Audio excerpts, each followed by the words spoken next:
for a lack of not knowing what the word was called at the time, I just wanted to be a leader somewhere. But I didn't know in what, but I know that I want to have followers somehow. Now, we're joined by Alma Ulamba, who comes from a musical family where her foundation started as a piano student many moons ago. Okay, let me not say many, but just a couple of moons ago, yes? Artistically inclined, she followed the artistic urge by joining the art industry. Her experience in the industry is quite versatile since she has been in the corridors of the arts as the production manager of the National Theatre of Namibia, the chairperson of the National Arts Council, a board member of NASCAM, a member of the recording industry of Namibia, a NAMA judge since its inception till it was dissolved, and currently she is the head of the National Theatre of Namibia. Never did she imagine stepping into such a colorful industry, but absolutely loving each and every part of her journey. A very good morning to you, Alma. Thank you so much for joining us. Morning, guys. Now, tell us a bit about your childhood. What were your what were some of those things that shaped the woman that you are today? Okay. Yes, good morning. I come from humble beginnings. I was raised by my grandmother simply because my parents, newly married, went to a new town, and of course now they had to put me somewhere, and mom is always grandmother. So that's where I ended up. So I grew up in Katutura, where it was in the 80s where everything is happening politically. I saw quite a lot. As much as that was that history and all, it was very exciting as a child.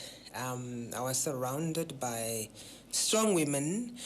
Strong women because the men were either in exile or they were at the mines working somewhere else, and so I was just surrounded by women. Strong ones, and the inspiration came from there because they were forced to do then the things that the men would have done. And so whatever is broken, they fix it. They need to sell something to make sure there's always cash flow at home. They need to do everything to make sure things are moving. The kids must go to school. So you were so cared for, and I also come from a community of how do I say, I was raised by a community, not just by my grandmother, but the next house and the next house and the next house. I'm one of those. And so from there, grade 2 somewhere, I moved to Swakop, to my parents. There was a time when people came back from exile, the house was full, and all these pictures that I used to see on the wall, here came these people that I heard about all these years. And so I went and then stayed with my parents in Swakop. And so for the first time being with them, I got to know them and what they do, and more inspiration came from there because mom was into running hospitals, a very focused person, and it's a Swakop hospital, it's a Antonius hospital, Aranda's hospital, so leadership came through there. Dad is not much of a speaker, but you get inspiration from what he does for you, what he does for people. Action with him speaks louder than words. So I got it both sides, do for others, and the other side was being a leader from mom. And of course, I'm the firstborn, it comes naturally. And then from the earlier beginning, grandmother, it was a very religious background in the house that you couldn't escape.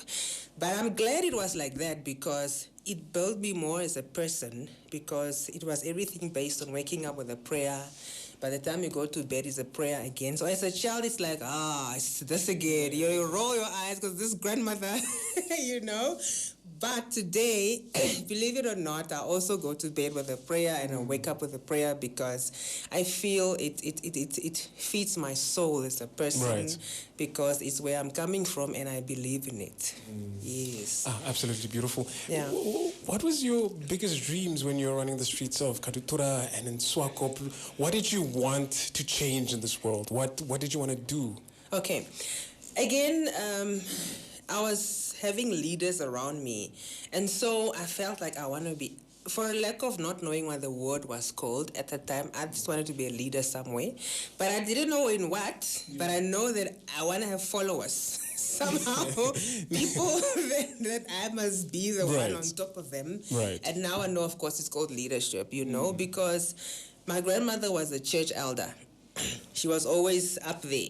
My mother was this person, hospital-wise. She's running hospitals. My aunt was the front of politics. the neighbors, they are all just these people. And so I said to myself, no, man, one day when I grow up, I also want to be able to lead people. But God will still see what it is that I'm going to lead. But but again, I never thought I'll end up where I did. But well, it happened that way. It happened? It happened there. And imagine as a child or high school child at least, I used to watch One Fine Day. You know, the David Javeras and those guys. And the next thing you find yourself working with these people. And you're like, wow, a bit starstruck. Yeah. You know. I know, you took me back there. yeah, exactly. Yeah. Oh, man, absolutely beautiful. We are joined in studio, our Royal Hustler this morning. Alma Ulamba, she is talking to us. She is the general manager at the NTN. When we do get back on the other side, we're going to be finding out about what motivates her on a daily basis, her early influences, to really just expand a bit on that. And of course, life and career advice that she would like to share with our listeners. 99 FM, your inspiration station. We're Skedario, 10 minutes to 8 o'clock, top of the morning to you. We're still out here with our Royal Hustler. That is Alma Ulamba, who is currently the NTN General Manager. She's talking to us about her life and her story, where she's from, what she does, what she, her early influences. Alma, when your feet hit the ground every morning, what sets your heart on fire? Well, the fact that the next day is always another chance to try. What you didn't get right yesterday, you try again today. We try again tomorrow, we try again the next day. And, you are leading people at an institution. You're somehow an influence in people's lives, because whatever you do has an influence on your staff members, your members in the industry, your actors, your artists, and so on. So you carefully think before you do anything, because whatever you do falls down on people. Right. So the fact that I have that on my shoulders and a family at the end of the day, right. I need to always be focused. You need to be composed. You need to be yourself most of the time.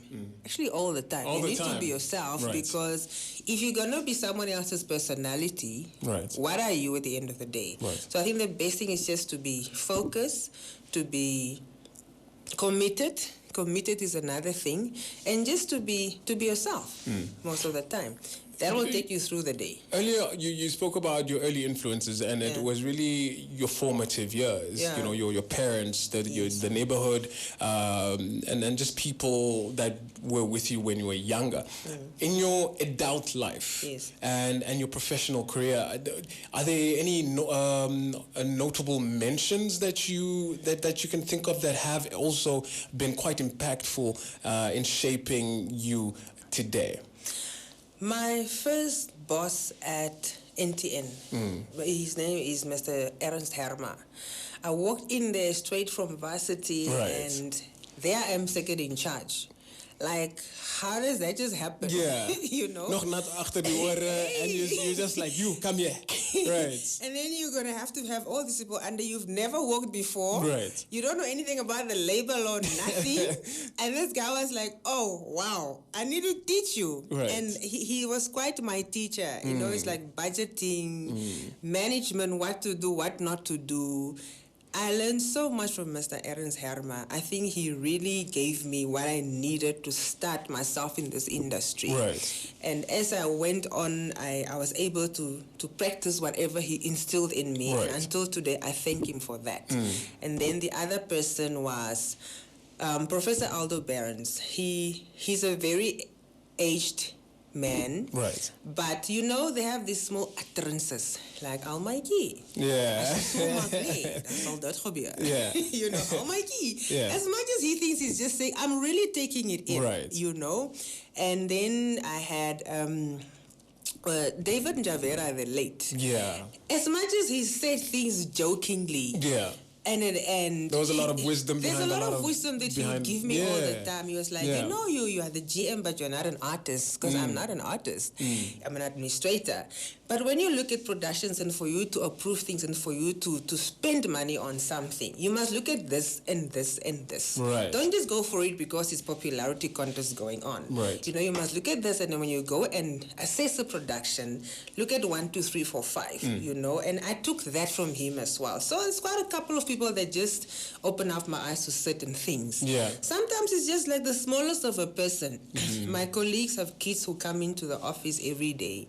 And then this child one day came and said, do you know that, what was this child saying? I just forgot. And I never thought of it that way. Right. I'm like, oh, actually, yeah. You're right. You know, you get inspired by all sides of people. Right. And yeah, but like I said, Mr. Ernst Herma is my biggest inspiration because what he taught me in that 3-4 years I was with him, but especially the first year, he threw me at the deepest of ends. Right. I must tell you, my first year at NTN, I started in the month of May. And November, we're going to have Oliver Mtukudzi.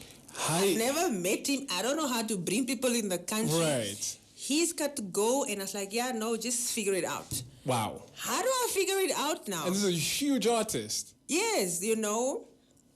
And then I learned the power of networking from there. Right. When you meet someone, get to know them, really get to know them. Get to know them. For life. Yeah. Because you're going to need them at the end of the road, you know.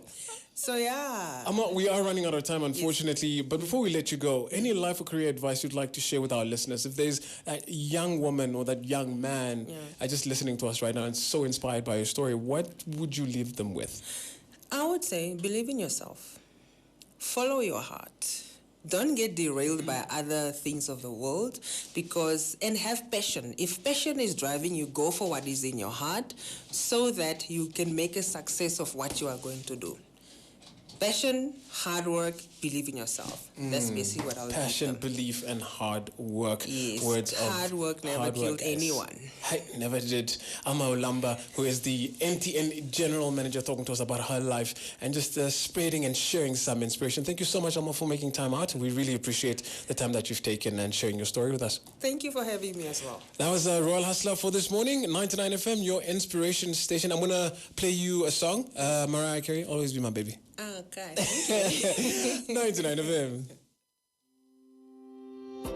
Royal Hustlers was proudly brought to you by Namdeb Diamond Corporation.